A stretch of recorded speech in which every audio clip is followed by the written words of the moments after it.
Olá, bom dia, meu irmão, minha irmã. Vamos estudar a lição número 12. Hoje é quarta-feira, 17 de junho. Um filho que se afastou. Muitos conhecem de perto a dor de ver um filho que, apesar de ter sido criado em um lar cristão, escolheu se afastar do relacionamento com o Senhor. Efraim, como parte da nação eleita, desviou-se do Senhor. O que Oséias, no capítulo 4, verso 17, e depois capítulo 7, do verso 1 ao 16, dizem sobre os pecados de Israel? Vamos ler as passagens e depois responder a pergunta? Então abra sua Bíblia aí, eu já abri a minha aqui, Oséias capítulo 4, verso 17, leio. Efraim está entregue aos ídolos, é deixá-lo. Agora vamos ler aí mesmo no livro de Oséias, no capítulo 7, do verso 1 ao verso 16, que diz assim: Quando me disponho a mudar a sorte do meu povo e a sarar a Israel, se descobre a iniquidade de Efraim, como também a maldade de Samaria, porque praticam a falsidade. Por dentro há ladrões, e por fora rouba a horda de salteadores. Não dizem no seu coração que eu me lembro de toda a sua maldade. Agora, pois, os seus próprios feitos os cercam, acham-se diante da minha face. Com a sua malícia alegram ao rei e com as suas mentiras aos príncipes. Todos eles são adúlteros, semelhantes ao forno aceso pelo padeiro, que somente cessa de atiçar fogo desde que sovou a massa até que seja levedada. No dia da festa de nosso rei, os príncipes se tornaram doentes com o excitamento do vinho, e ele deu a mão aos escarnecedores, porque prepararam o coração como um forno enquanto estão de espreita. Toda noite dorme o seu furor, mas pela manhã arde como labaredas de fogo. Todos eles são quentes como um forno e consomem os seus juízos. Todos os seus reis caem, ninguém há entre eles que me invoque. Efraim se mistura com os povos e é um pão que não foi virado. Estrangeiros lhe comem à força e ele não o sabe. Também as cães já se espalham sobre ele e ele não o sabe. A soberba de Israel abertamente o acusa, todavia não voltam para o Senhor seu Deus, nem o buscam em tudo isto. Porque Efraim é como uma pomba enganada sem entendimento. Chamam o Egito e vão para a Assíria.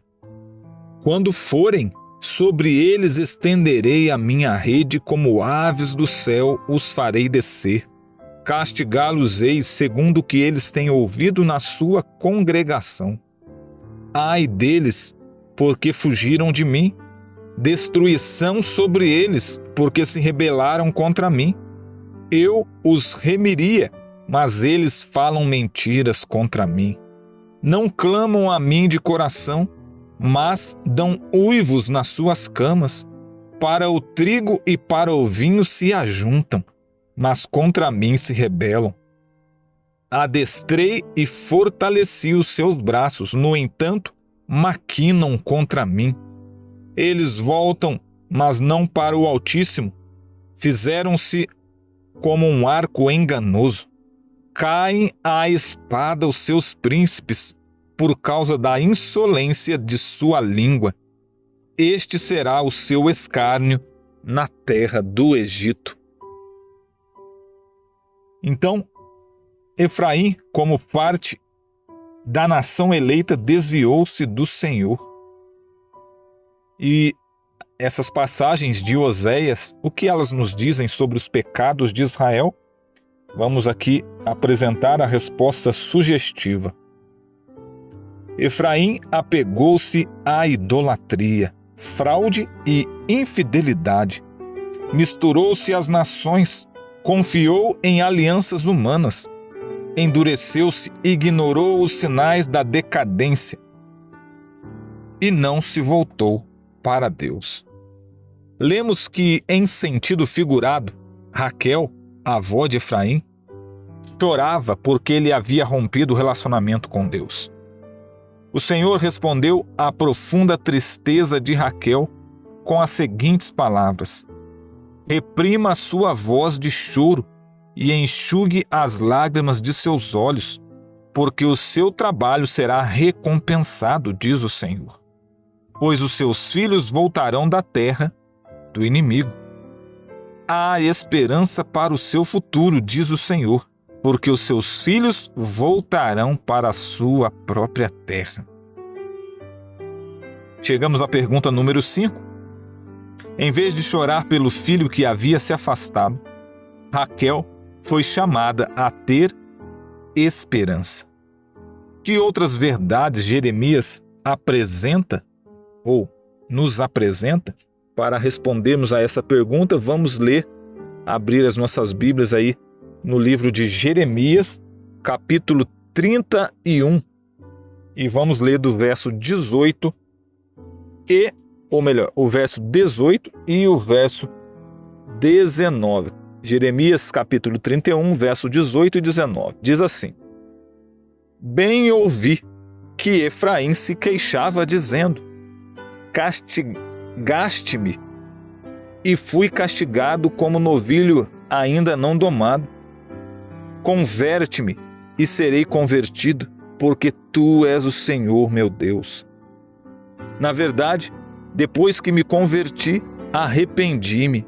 Depois que fui instruído, bati no peito. Fiquei envergonhado, confuso, porque levei o opróbrio da minha mocidade.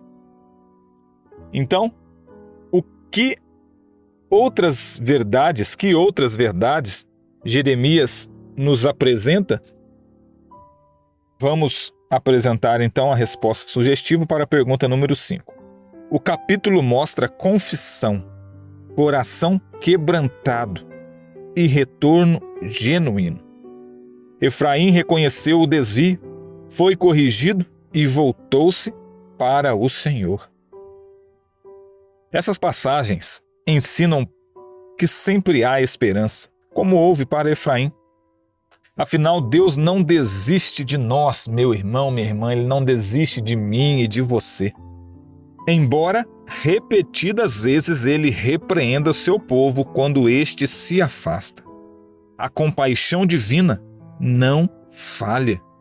Veja o verso 20, aqui de Jeremias, no capítulo 31, diz assim: não é Efraim, meu precioso filho, filho das minhas delícias? Pois tantas vezes quantas falo contra ele, tantas vezes ternamente me lembro dele. Comove-se por ele o meu coração. Deveras me compadecerei dele, diz o Senhor. Podemos sentir dor, frustração e desânimo ou até falar negativamente de quem amamos e se afastou de Deus. Ainda assim, nessa passagem, o Senhor nos lembra de que Ele nunca se esquece de quem se desviou, de modo algum. Os pensamentos divinos a respeito dessa pessoa não são passageiros, mas cheios de afeição, desejando sinceramente o bem dela. Na verdade, Deus diz que seu coração anseia por aqueles que se desviaram. O Senhor deseja que voltem a Ele e sua misericórdia é grande. Jeremias apresenta a resposta de Deus à dor de Raquel pelo desvio de Efraim. Como isso afeta o que você sente por aqueles que se afastaram do Senhor? Em que isso desafia ou encoraja você? Reflita e responda às perguntas. Amanhã estudaremos Eu os farei voltar. Eu fico por aqui, se Deus permitir, nos encontraremos novamente amanhã. Até lá, um forte abraço, paz e graça.